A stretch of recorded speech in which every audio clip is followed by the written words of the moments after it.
पहलगाम दहशतवादी हल्ल्याच्या पार्श्वभूमीवर केंद्रीय गृहमंत्री अमित शहांच्या निवासस्थानी बैठक। सिंधू जलकरार स्थगितीचा निर्णय अंमलात आणण्यासाठी रणनीती आखण्यात आल्याची माहिती।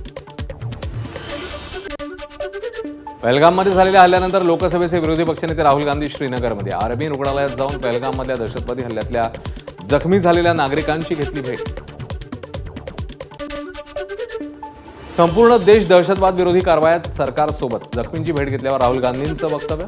तर पहलगाममध्ये सध्या भयावह परिस्थिती, इथल्या रहिवाशांनाही पर्यटकांनी साथ दिली, राहुल गांधी यांची प्रतिक्रिया। पहलगाममधल्या हल्ल्यानंतर भारताची मोठी कारवाई, पाकिस्तानचे 17 प्रकारचे सर्व व्हिसा रद्द करण्याच्या सूचना। गृहमंत्री अमित शहांनी सर्व राज्यांच्या मुख्यमंत्र्यांशी चर्चा करत पाकिस्तानी नागरिकांना परत पाठवण्याचे दिले आदेश। लष्कर प्रमुख जनरल उपेंद्र द्विवेदी जम्मू काश्मीरच्या दौऱ्यावर, श्रीनगरमध्ये दाखल होताच नायब राज्यपालांची घेतली भेट। त्यानंतर 15व्या कोर मुख्यालयात वरिष्ठ अधिकाऱ्यांशी केली चर्चा। जम्मू काश्मीरमध्ये अडकलेल्या 232 पर्यटकांना घेऊन 5वं विमान मुंबईत, मंत्री आशिष शेलार मुंबई विमानतळावर उपस्थित। भंडारा गोंदियातील 2 कुटुंबीय श्रीनगरमध्ये अडकले, घटनेचा थरार ऐकताच मनामध्ये धडकी, मात्र काश्मीरी लोकांनी दिलेलं प्रेम आयुष्यात न विसरणार, डॉक्टर कापगते आणि बोरकर यांनी सांगितली हकीकत।